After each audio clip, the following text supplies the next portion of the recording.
What's up guys, it's Z here. Welcome back to Yu-Gi-Oh! Deck of the Day. Today we're profiling one of the big threats that got released in PHOTON HYPERNOVA, and we're talking about Kashtira today. Now, Kashtira is not nearly a new archetype, but the thing about it is that it was never really an archetype up until now. We were seeing maybe like Fenrir splashed in other decks, but now with the new cards that we got in Hypernova, this deck is going to become a really big threat for the format, and if we get a ban list that basically deals a little bit with Ishizu tier, then you can expect this deck to potentially become the best deck of the format. That's how powerful it is, and aside from being a decent going first deck that can build some disruption, the amount of power and sheer force it has at breaking boards when going second is absolutely ridiculous. So I'm excited to show you exactly what these cards can do and what you can expect if you want to play the deck as a build, or if you want to play around it. If you feel like playing competitively in this format, you're going to have to face another one of those really powerful archetypes aside from Ishizu tier. So before we get into the video, if you enjoyed, give it a thumbs up, subscribe to the channel so you don't miss upcoming content, and now let's get to the deck profile. So let's start with the monsters. We have 3 copies of Kashtira Fenrir. Now, I'm pretty sure everyone knows this card by now. It's a card that you're most probably seen already,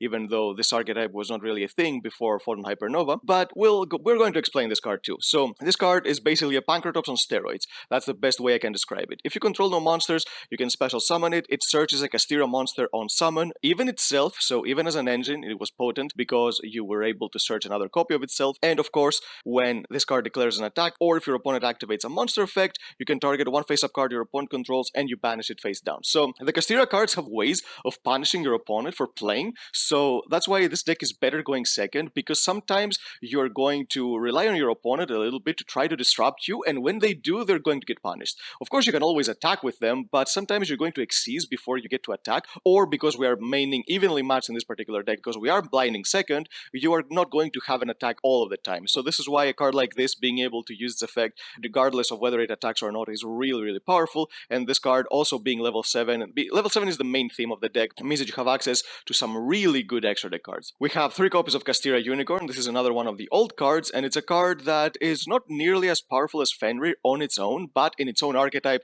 it actually might be even better. So it's another card that you can summon by controlling no monsters, and during your main phase, you can add a Kashtira spell from your deck to your hand, and when this card attacks, or if your opponent activates a monster effect, you can look at your opponent's extra deck and you banish one monster from it face down. So this card on its own gives you place because it searches one of your spell cards that can give you more access to the rest of your deck, but being able to banish your opponent's extra deck cards face down means that your opponents are going to have to prepare for the next format differently. What I mean by that, for example, if you're playing Ishizu tier, you cannot afford to play only one Kid Kalos with a deck like this now being relevant. If you do so, and this deck goes first and they banish your one Kid Kalos, then you're not going to be able to play because of that. It's like playing in the OCG, for example, without Kid Kalos. It's basically the same thing if you get your one Kid Kalos banished. So you have to commit an extra deck slot for a second copy to just play around a card like this. So this card, aside from being huge pressure on its own, it's a card that can also disrupt your opponent's plays by banishing their important combo pieces from the extra deck. So yeah, this card, along with Fenrir, these cards, there's a reason they're both at 1 in the OCG. Maybe we can see that happen too here, but we're going to have to wait for a couple ban lists for that to happen, because now the archetype is fairly new. It just got released as a full archetype, so we're going to have to play with these cards at 3 for quite some time. Now let's move on to some of the new cards. First, we have 3 copies of Kashtira Rise card. This is basically the only monster that is not inherently level 7, but of course it becomes level 7 with its own effect. So if you control a Kashtira monster, you can special summon it from your hand, and then it locks you into Xyz monsters from the extra deck, but it doesn't matter too much, because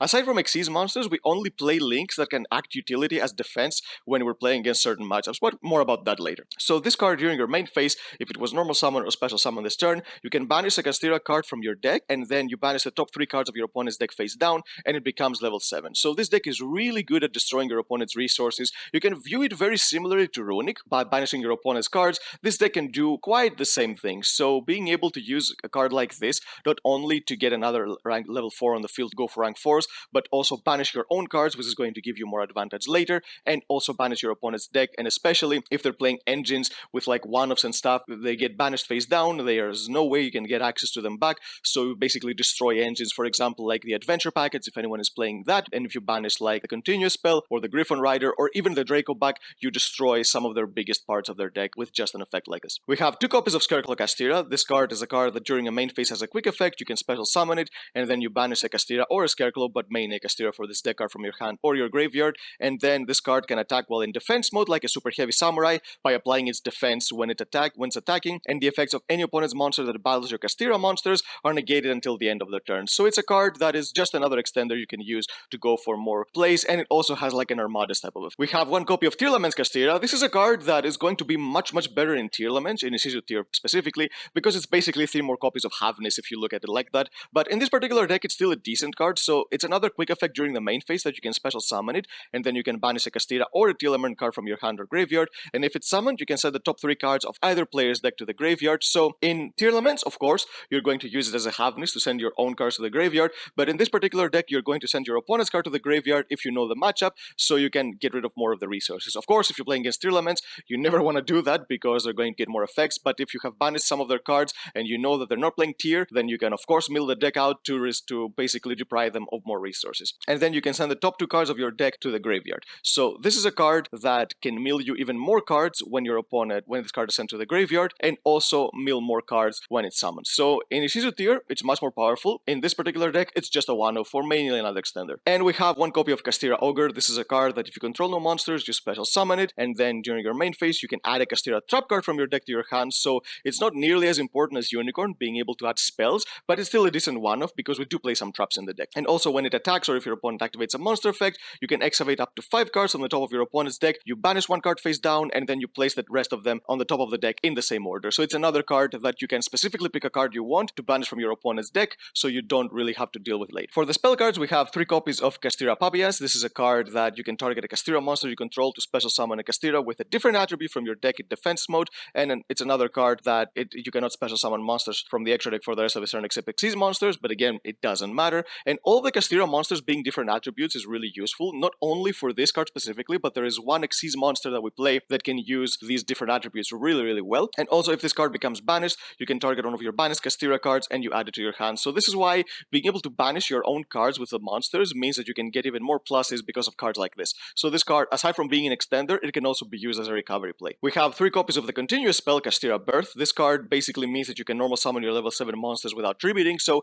even if you have multiple monsters that require you to have no monsters on the field to special summon, with a card like this, you can get them on the field as well because you can use them without any tributes, so you can get, like, for example, both Fenrir and Unicorn on the field. And also, this card says that during your main phase, you can special summon one of your non-Xyz Kashtira monsters that is banished or in your graveyard, so it's another card that can give you more plays. And if your opponent activates a spell card or an effect of a spell, and you control a Kashtira monster, you can target 3 cards in your opponent's graveyard and you banish them face down. So against Isizu tier, being able to banish their resources from the graveyard is really important, and against other matchups, you get rid of cards that they would maybe recycle from the graveyard so they don't get back resources. We play 3 copies of the field spell, 3 copies of Prime Planet Parasisus. When this card is activated, you can add a Kashtira monster from your deck to your hand. Monsters you control gain 100 attack and defense for each different attribute among on the field, so being able to have so many different attributes means that your monsters are already going to be bigger than they already are. And if you have Kashtira Sangrila and activate its effect on the field, you can target 1 card on the field and destroy it. Sangrila is the important Xyz monster. We did get a new one as well that you can overlay on top of your Sangrila,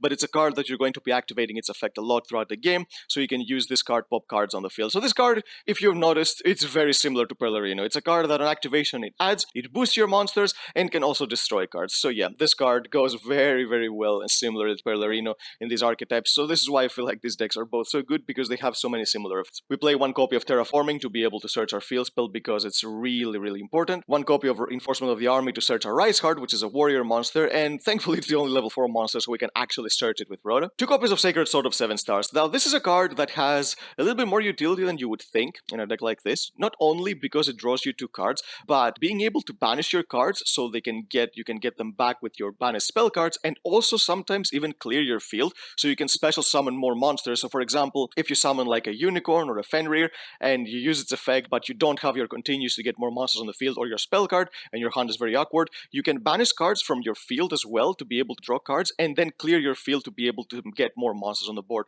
So this card is really good in the deck, but again, it's a card that is not a free +1, like for example Talents, so that's why you don't really want to play 3 copies because it's a hard once per turn and can sometimes get bricked. Speaking of which, we play of course 3 copies of Triple Tactics Talent. Being a blind second deck makes this card insane because basically when your opponent activates a monster effect, not only are they allowing you to activate yours, but they're also allowing you to activate Triple Tactics Talent. So the moment your opponent commits to disruption, they can pretty much throw down a hole that you're going to get so many effects out of it that that they're sometimes going to be reluctant to even disrupt you. So this is why this deck is really, really good for going second, because you plus more than your opponent does when they activate their effects on their turn. We have one of the new cards that we got in Photon Hypernova that you're going to be seeing in a lot of other decks. This card is called Triple Tactics Tasking. Now, this card is a card so powerful that it might get a card like Terraforming banned. So let me explain what this card does. It's very similar to Talents, that if your opponent has activated a monster effect this turn, you can set a normal spell or trap card from your deck. It cannot be activated this turn, but if your opponent controls a monster, which they're going to because you're playing second,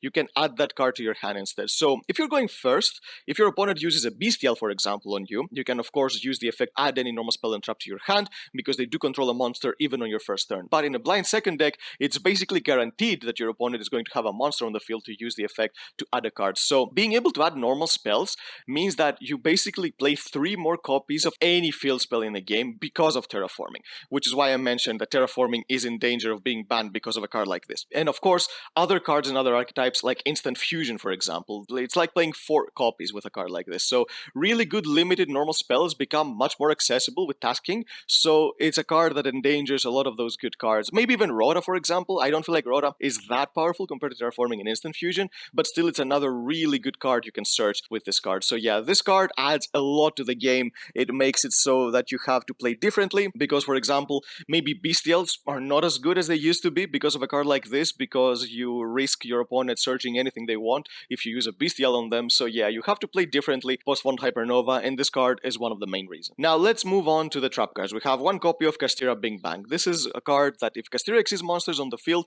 you make both players banish monsters from their field face down until they control once. So it's a card that you have Shangri-La most of the time on the field, or of course you're going to have a Rise Heart on top of it, which is a card that we're going to talk about a little later.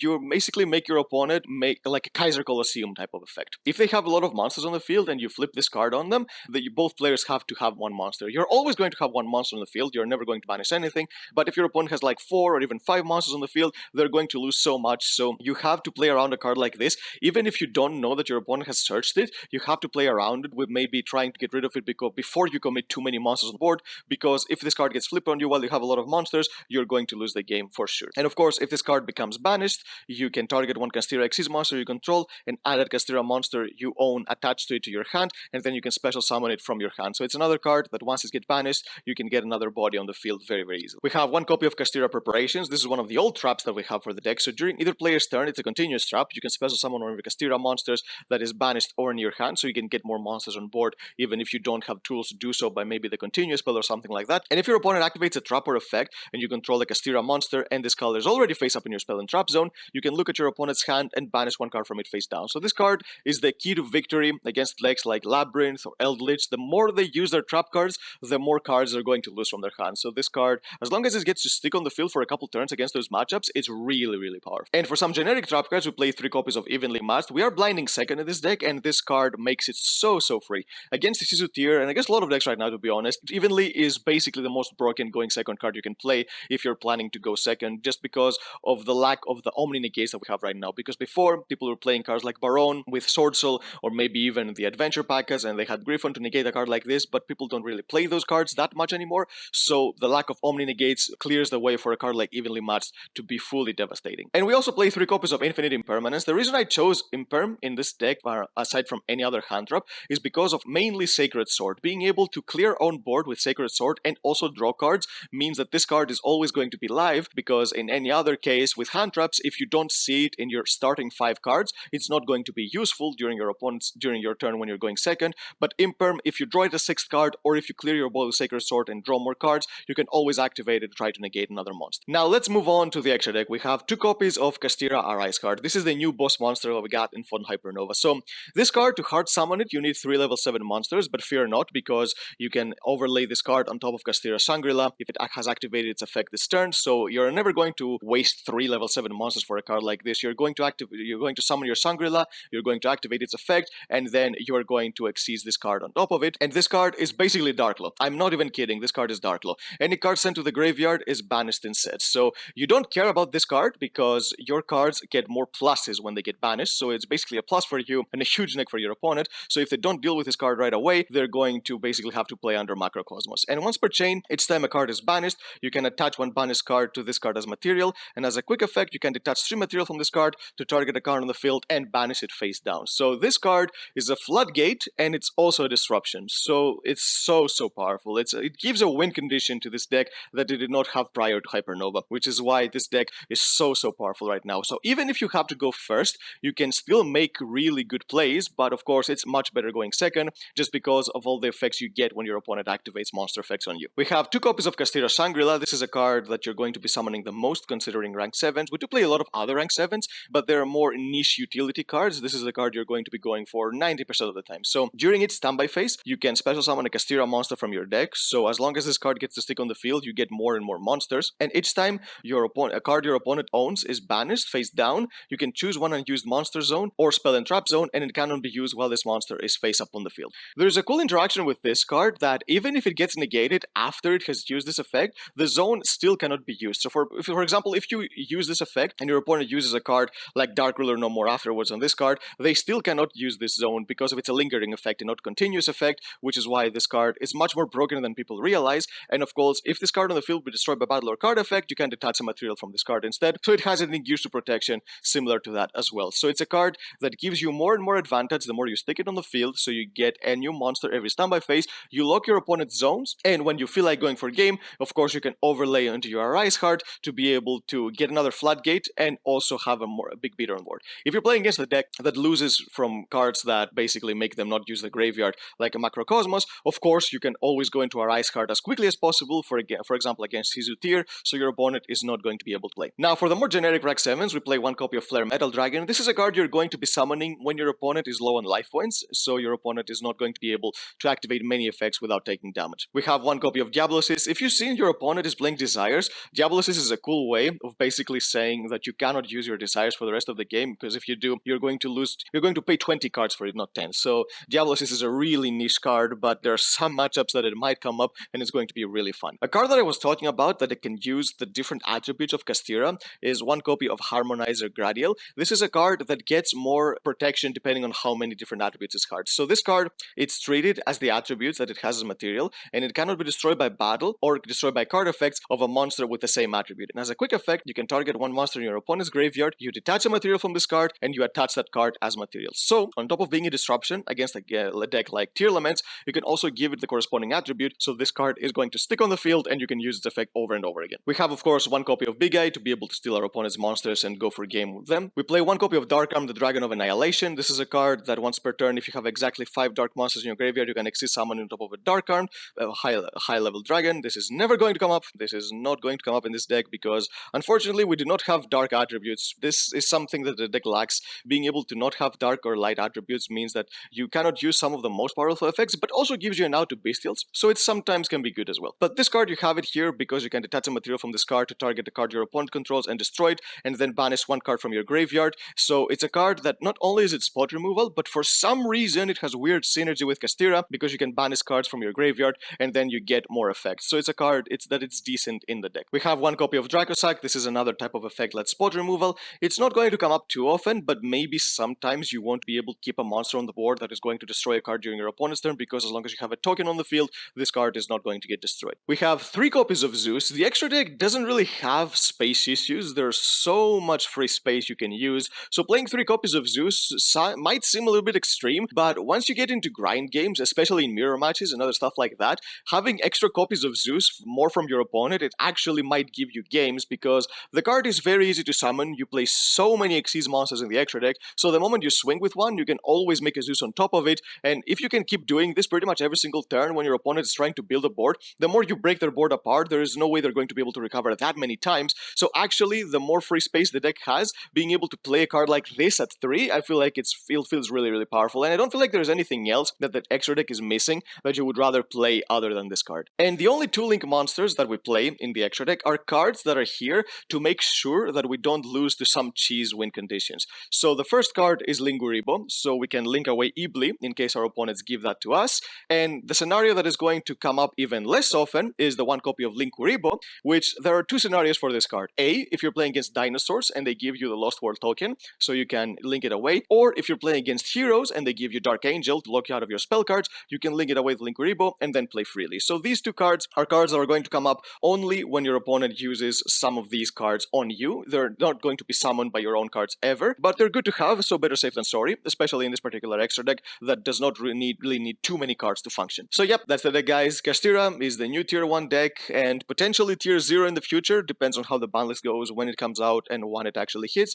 So if you're planning to play this deck, then good on you. It's a really powerful deck, kind of expensive, but still, when has that ever stopped Yu-Gi-Oh players? And if you're planning to play competitively in this format, you have to be prepared for this deck because you're going to see it a lot. So yep, that's the deck, guys. If you enjoyed it, give it a thumbs up, subscribe to the channel so you don't miss our upcoming content, and we'll see you next time.